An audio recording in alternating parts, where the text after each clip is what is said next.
오늘은 또 아주 유익한 컨텐츠를 한번 드리려고 합니다. 어떻게 하면 이 전기차를 전비가 잘 나오게 할 수 있을 것인가, 소위 연비가 잘 나오게 할 수가 있는가.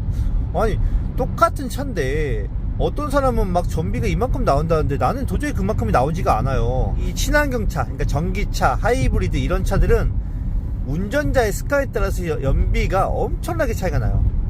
왜 그런지 제가 한번 먼저 설명을 드리고, 요령을 한번 전기차를 타신 분들께 어떻게 하면 전비가 잘 나올 수 있는지 저만의 노하우로 좀 전수해 드릴까 합니다.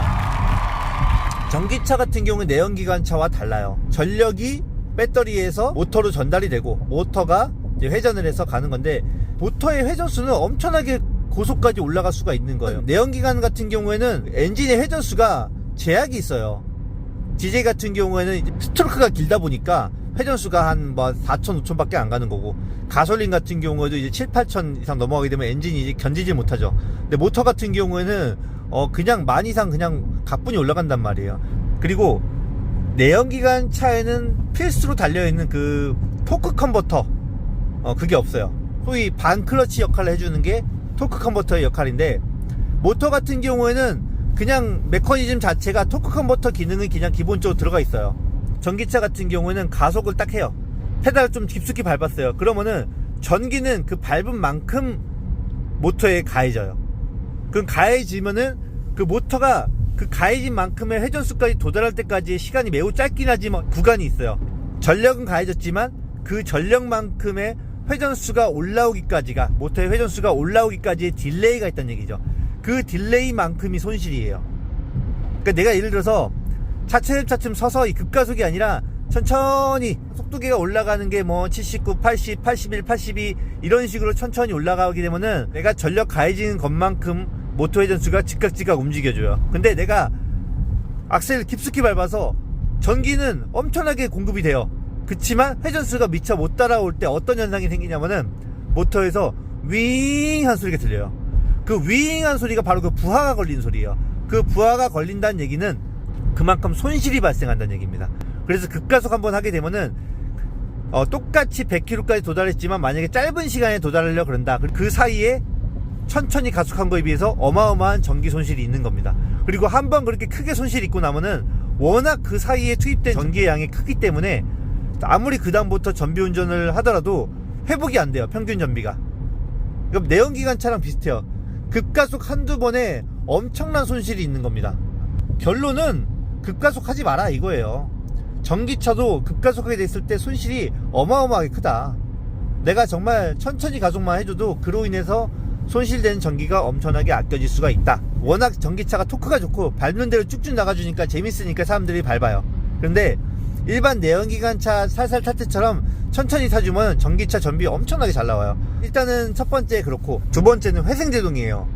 이 회생제동을 쓰는 게 맞느냐? 저는 상황에 따라서 다르다고 생각을 해요.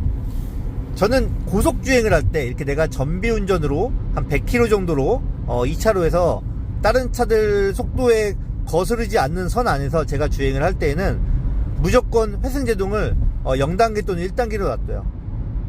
왜 그러냐면은 회생제동이라는 거는 내가 이제 그 관성에너지를 배터리에 축적해 놨다가 다시 그걸 갖다가 써먹으려고 하는 건데, 그 과정에서 무조건 손실이 생겨요.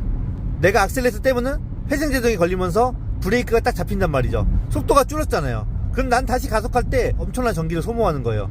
차라리 그럴 바에는 애시당초 회생제동이 없는 게 나았을 수도 있는 거예요. 저는 안 막히는 길, 내가 도로의 흐름에 방해하지 않는 선 안에서 항속주행을 하고 싶다 그럴 때는 그냥 회생제동을 가장 낮은 단계, 0단계 또는 1단계로 하셔라.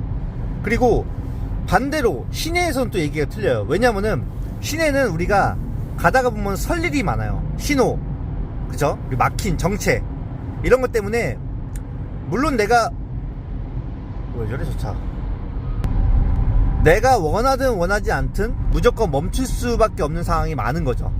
그러면은 문제가 있어요. 이 전비가 잘 나오려면은 자동차가 브레이크 패드로 인한 제동을 최대한 안 쓰고 모든 제동을 거의 회생제동에 맡겨야 돼요.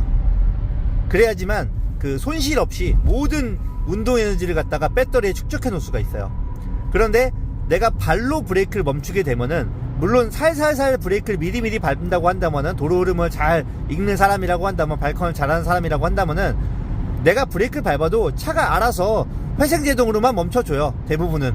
그리고 거의 정지 직전에 가서야, 그때서야 패드가 개입을 해서, 그때는 이제 차의 브레이크로 인한 제동이 들어가요.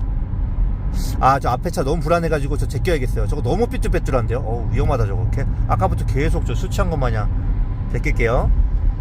만약에 시내 같은 데서는 멈출 일이 많다 보니까 내가 브레이크 패드가 개입 안 하고 회생제동에 최대한 개입하게끔, 악셀레이터 떼자마자 바로 회생제동에 개입하게끔 2단계 또는 정말 정체가 심한 구간에서는 3단계로 하시는 것도 나쁘지가 않아요. 결론만 말씀드리면, 회생제동을 고속주행을 할 때에는 가급적 낮춰주시는 게 좋다. 그리고 저속주행, 시내주행 할 때에는, 막히는 길이 많을 때는 회생제동 단계를 높게 설정하시는 것이 전비가 잘 나오는데 유리하다. 자, 오늘 이렇게 어떻게 하면 전비를 잘 뽑아낼 것인가에 대해서 설명을 드렸습니다.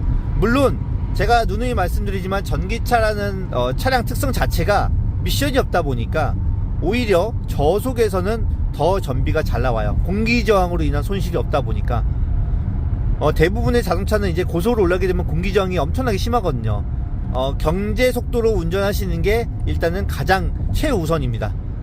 빠른 속도보다는 가급적 도로의 제한 속도 정도, 또는 약간 천천히 달린다고 하더라도 도로의 흐름에 방해 안 될 정도의, 남에게 피해주지 않을 정도의 속도로 유지하면서 달리는 게 가장 전비가 나오는 제1철칙이고, 둘째, 아까 말씀드린 대로 급가속은 하지 말아라. 급가속이랑 급제동, 전비에 정말 큰 영향을 줍니다. 뭐 내연기관 차랑 틀리니까, 회생제동이 있으니까 별 차이 없겠지? 아닙니다.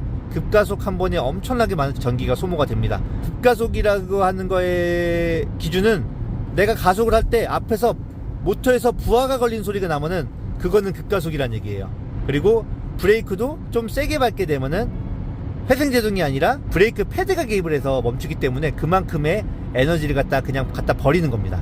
그리고 셋째, 고속에서는 회생제동을 0단계 또는 1단계, 그리고 저속 시내주행에서는 회생제동을 높은 단계로, 이렇게 세 가지 부분을 주의하신다고 한다면 당신도 매우 좋은 전비를 뽑아낼 수가 있습니다. 네, 오늘의 꿀팁, 그리고 전기차를 처음 접하시는 분들께 이런 노하우를 전달해 드렸고요. 앞으로도 좋은 전기차 인생 즐기시기 바랍니다. 그리고 제가 누누이 말씀드리지만, 저는 항상 길 가다가 그 하이브리드 차라든지 전기차라든지 지나치게 전비운전에 의해서 도로 흐름을 심하게 방해하는 경우를 많이 봤는데, 저는 그 경우를 매우 안 좋게 보고 있어요. 아마 동일하게 여기시는 분들 많을 겁니다. 항상 도로는 흐름에 맞게 주행하시는 것이 가장 중요합니다. 감사합니다.